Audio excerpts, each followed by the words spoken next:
Hey, what's up, YouTube fan? It is John Triller from the Trenches TV, man, and I'm back with another situation, man. You know what I'm saying? I'm gonna get straight into it.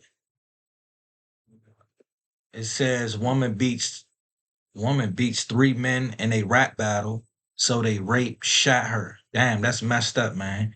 I never seen this video before. I never even heard of a situation like this. You know what I'm saying? Out of all, you know what I'm saying, all my reactions to you know, traumatic life situations. Condolence to, you know what I'm saying, both families.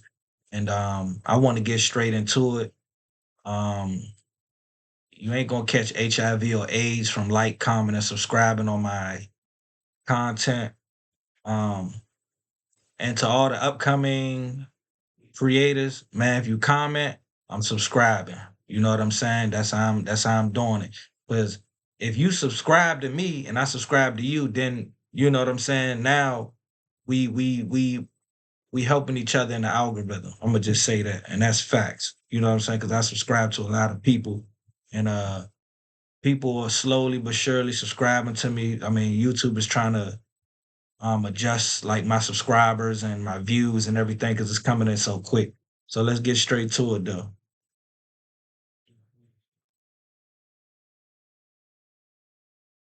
What would push three men to commit one of the most brutal crimes in recent history? How does a rap battle, a contest of words and skill, spiral into an act of unimaginable violence? And how does a survivor endure, defy all odds, and live to tell the tale? On New Year's Day 2014, a quiet, empty lot in Columbus, Georgia, became the setting for a crime so heinous it left seasoned investigators questioning humanity itself. A young woman's talent and confidence during a freestyle rap battle struck a nerve with three men. But instead of accepting defeat, they sought revenge. Revenge so cruel, so calculated, it would shock the nation. Forced at gunpoint to drive to an isolated location, this woman, outnumbered and outpowered, faced relentless violence. Assaulted, shot 10 times and left for dead, her attackers believed they had silenced her forever. But they were wrong. This is not just the story of a crime, it's a confrontation with uncomfortable truths. How do we explain the entitlement that leads to such acts? Why does society struggle to protect women from these horrors? And most importantly, how do we ensure voices like hers are heard and justice is served? As we unravel this story, we'll examine the egos and entitlement that fueled the attack, the courage of a survivor who refused to be erased, and the justice that demanded accountability. This isn't an easy story to hear, but it's one we all need to understand. Stay with us. It's time to face the questions we can no longer ignore. Welcome to True Crime Story HQ. I thank you, my viewers, most especially my subscribers, for your support as we keep improving and bringing daily told and untold true crime stories update. Please don't forget to subscribe to this channel. Hey, shout out to True Crime Stories, man. Keep doing y'all thing. Tax Act knows taxes can be confusing. So we've got experts, live human experts. Understand the depths of this story. We must first step back and meet the people at its center. The victim, Brielle Saunders, and the men who turned her life into a nightmare. Robert Johnson, Katori Glover, and Joey Garron. Brielle Saunders was a young, vibrant woman with dreams as big as her talent. Mm. Raised in Columbus, Georgia, she grew up surrounded by music. Her father, a gospel musician, introduced her to the power of lyrics, rhythm, and storytelling. Okay. By her teenage years, Brielle was a local star in freestyle Freestyle rap rap. battles, her quick wit and lyrical flow earning her respect in a predominantly male space. She wasn't just talented, she was fearless. Brielle's confidence in her craft made her a standout wherever she went, often drawing crowds eager to hear her turn words into poetry. But her ambition wasn't only about fame. She saw rap as a way to connect, to inspire, and to prove that a woman's voice in hip hop could carry as much weight as any man's. On the night in question, it was this confidence that led her to Garden Drive, a known gathering spot for local rappers. She wasn't there to make trouble.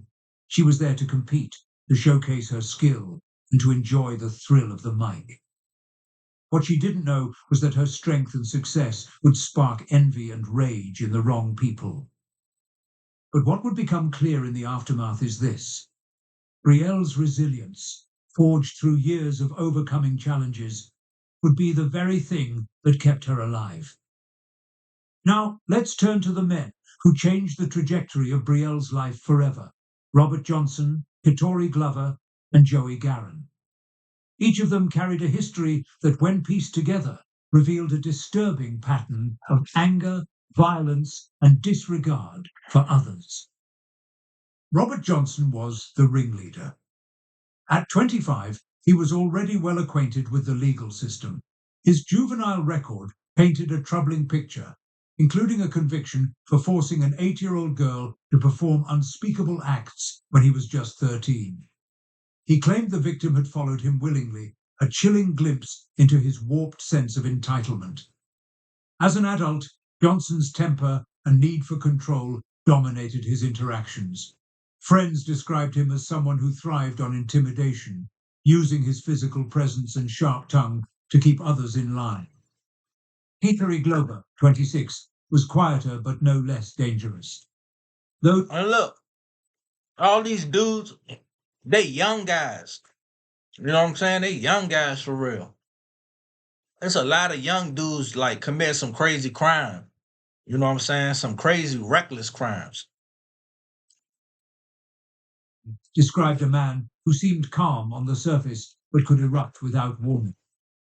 His criminal record included petty theft and assault, but what stood out most was his impulsiveness. Glover was the kind of person who acted first and thought later, a dangerous quality when combined with Johnson's manipulative tendencies. Joey Garan was the youngest of the trio at 22. Often overlooked and underestimated, he was the follower, the one who sought validation by aligning himself with stronger personalities. You see, yeah, young dudes out there. This for the young dudes for real though. On this topic right here. Why stop following people? You know what I'm saying? Like be your own leader and do something right. You know what I'm saying? It don't matter the situation. You know what I'm saying? I would just say it don't matter what type of environment you live in. If you got to take care of your business in that environment, cool. But if you live in an environment where, you know what I'm saying, like, all right, it's stuff going on, you in the hood, all right, cool. So you just gonna follow, just gonna follow anybody doing anything, committing any type of crimes. That's called crashing out, bruh. You know what I'm saying? You gotta really, even if it ain't no guys around that, you know what I'm saying, that can give you positive, you know what I'm saying? It's like common sense for real. Unless you like just retarded or you know what I'm saying, you got like a mental disability or something like that, then yeah. Or you doing drugs and things like that. A lot of cases it be on like, you know what I'm saying, doing drugs and they make people commit these silly ass crimes. But let's get back to it though, man. All you young dudes or anybody, man, don't be no follower, be a leader. But his insecurities didn't make him any less complicit.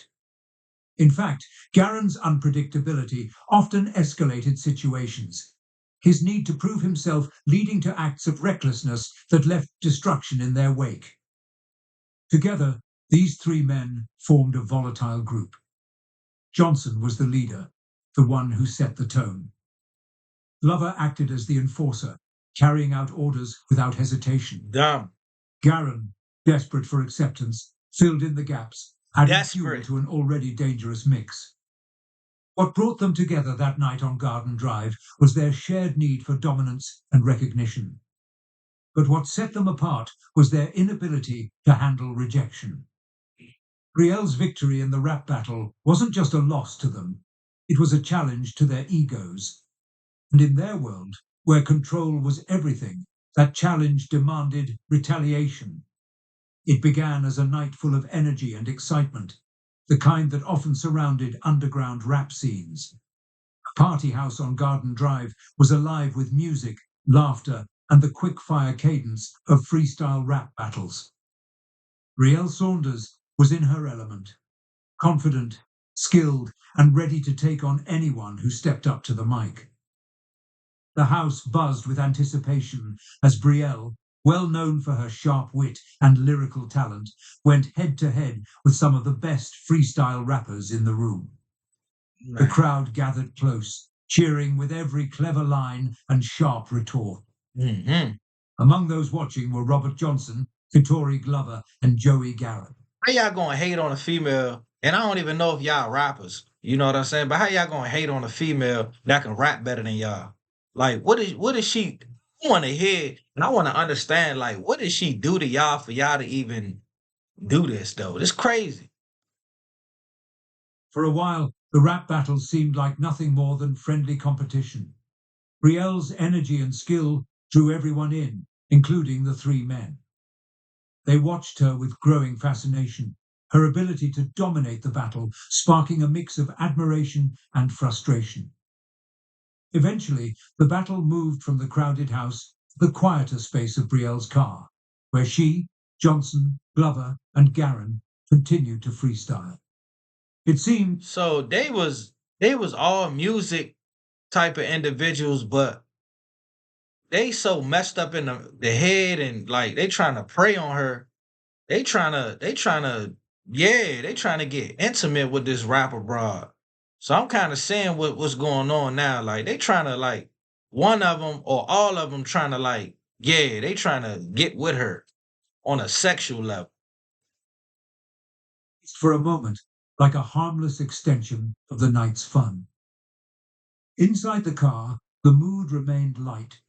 At first, laughter and rhymes filled the air as the group took turns showcasing their lyrical prowess.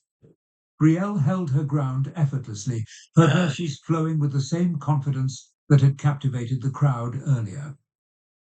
But as the night wore on, the dynamic began to shift. Johnson and Glover exchanged glances, their demeanor changing almost imperceptibly. The atmosphere grew tense, though Brielle, engrossed in the music and the moment, didn't immediately notice. Then, without warning, Glover pulled out a gun. What? The air turned icy as Johnson followed suit, his weapon aimed directly at Brielle. For what? The laughter and camaraderie evaporated in an instant. The men ordered Brielle to start driving, their voices sharp and commanding. Her heart pounded as she tried to process what was happening. She complied, gripping the steering wheel tightly as she navigated the streets, unsure of where they were taking her, or why. The tension in the car was suffocating, every second stretching into what felt like hours. As they drove, Glover grew impatient and demanded she pull over. He took control of the wheel, forcing Brielle into the passenger seat. The men exchanged crude remarks, their words laced with malice. Garin, sitting in the back, remained mostly silent, but his uneasy fidgeting suggested he knew exactly where this was heading. The car came to a stop at an abandoned lot on Far Road, place chosen for its isolation. There were no lights, no sounds, and no one around to witness the horrors about to unfold. The cold air bit at Brielle's skin as she sat frozen in the passenger seat, the weight of the moment pressing down on her like a suffocating blanket. The eerie silence of the night was broken only by the low murmurs of the men and the sound of her own racing heartbeat. The lot itself was desolate, overgrown with weeds and littered with debris. Shadows stretched across the barren ground, cast by the faint glow of the moon above. Brielle could feel the chill creeping through her, but it wasn't just the cold. It was fear. She pleaded with the men, her voice steady despite the terror coursing through her. She begged them to let her go, reasoning with them, trying to appeal to any sliver of humanity they might have. But her pleas were met with cruel laughter, their mocking tones cutting through the darkness. They didn't see her as a person anymore. To them, she was an object, a target for their anger and frustration. The laughter only grew louder as Johnson and Glover brandished their weapons, making it clear there would be no escape. What followed was an assault so horrifying, the details would later leave a courtroom in stunned silence. Brielle was forced to strip at gunpoint, her dignity stolen piece by piece. The men degraded her, taking turns assaulting her both physically and sexually. They used their guns as instruments of humiliation, the cold metal pressing against her skin as they took turns inflicting unimaginable pain. They had a good old time. They were passing me around like a piece of cake, Brielle would later testify in court, her voice trembling with the weight of those words. She endured repeated acts of brutality, each one designed to break her spirit. But even in the midst of such cruelty, Brielle's strength remained. She clung to the hope that somehow, some way, she would survive this nightmare. The men's laughter echoed across the empty lot as they took turns violating her. What? For them, it was a game. Y'all dudes are some clowns, man. Like that's why would y'all even, man? Y'all is goofies, man. For Brielle, it was a fight for her life. When the assault finally ended, the men weren't finished. They attempted to force Brielle into the trunk of her car, their plans unknown, but their intent unmistakable. It was then that Brielle saw her chance. With every ounce of strength she had left, she broke free and ran. She didn't think. She just ran, her bare feet pounding against the cold ground as gunshots rang out behind her. Johnson and Glover opened fire, their bullets finding their target again and again. Brielle was hit 10 times, her body collapsing to the ground under the weight of her injuries. What? But even then, she wasn't done fighting. She lay still, her breathing shallow, pretending to be dead as the men approached. Believing their work was finished, the men retrieved a gas can from the trunk of the car. They doused Brielle in gasoline, What? the acrid smell filling the air, and set her on fire. What? Flames engulfed her body as the men... Bro, what is young? Just sitting here looking at their faces like, bro, what's wrong with y'all goofies, man?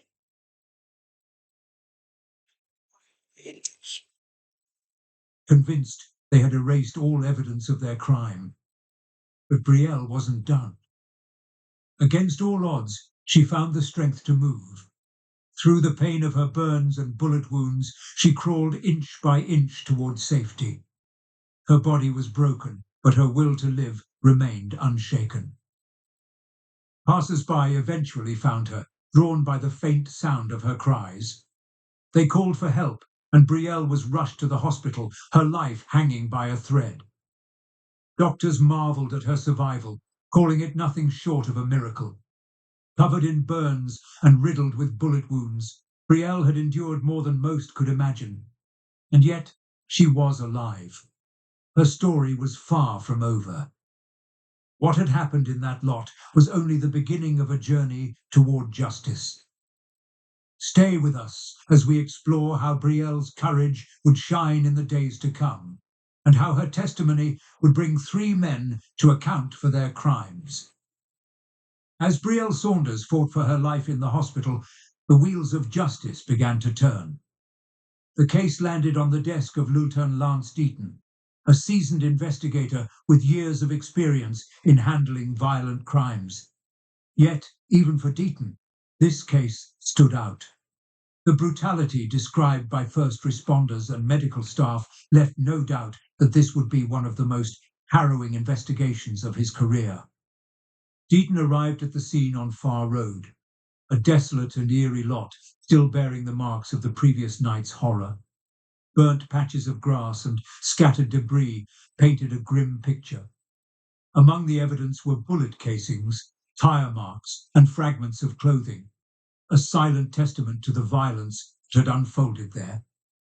Forensic technicians meticulously documented every detail, preserving the evidence that would later play a critical role in securing justice. As the investigation unfolded, witnesses from the party on Garden Drive began to come forward. Some recounted seeing Brielle leave with 3 men, Mm. identifying them as Robert Johnson, Hitori Glover, and Joey Garron. Their descriptions matched what Brielle was able to share from her hospital bed, her voice steady despite the unimaginable pain she was enduring. Forensic evidence further tightened the noose around the perpetrators. Damn. All right, Mikey, how's it looking? What do you see? DNA collected from the crime scene and Brielle's body confirmed their involvement, leaving no room for doubt. Deaton's team worked tirelessly, piecing together the events of that night, each new discovery solidifying the case against the 3 men. Once Johnson, Glover, and Garron were identified as suspects, they were swiftly taken into custody. During their interrogations, their stories began to unravel. Each man attempted to shift blame, claiming the events of that night were consensual. But their claims were at odds with the overwhelming evidence. Brielle's detailed testimony, witness accounts, and the forensic findings that painted a damning picture of their actions. The interrogation videos captured their desperation. Johnson maintained a cold arrogance, insisting that Brielle had willingly participated in the night's events. What? Glover remained stoic, but stumbled over his words when confronted with the DNA evidence. Garron, the youngest and most insecure of the group, broke down under pressure, his nervous fidgeting and inconsistent statements only further implicating him. Their arrests sent shockwaves through the community. As the details of the attack became public, outrage grew. The brutality of the crime and the lack of remorse shown by the perpetrators left many in disbelief. Goofies. Rallies were held in support of Brielle, with community members demanding justice and ensuring her voice would not be silenced. Lieutenant Deaton, reflecting on the case, later described it as one of the most brutal he had ever encountered. That's crazy. Yet, he also spoke of the remarkable courage shown by Brielle and the unwavering determination of his team to bring her attackers to justice. As the men awaited trial, the stage was set for a courtroom battle that would expose the depths of their cruelty and test the limits of the justice system. The courtroom was silent as Brielle Saunders took the stand. Every eye in the room was on her, yet she remained composed, determined to tell her story. It wasn't just her courage on display. It was her will to ensure her attackers were held accountable for their actions. Brielle's testimony was nothing short of heartbreaking. Mm. In vivid detail, she recounted the events of that night. She spoke about the laughter that filled the car before it turned to threats, the cold air of the abandoned lot, and the excruciating pain of the assault. Every word carried the weight of her trauma, yet she delivered it with a strength that commanded the room. When they were done, they tried to throw me in the trunk like I was trash, she said, her voice trembling but steady. I thought I was going to die, but I ran. I had to run. Gasps rippled through the gallery as she described being shot 10 times, doused in gasoline, and set on fire.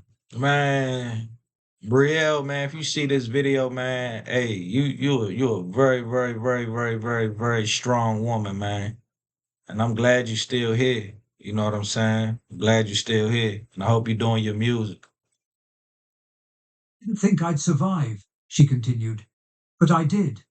And I'm here today because I refused to let them win. The defense attorneys attempted to counter her testimony, pleading for leniency for their clients.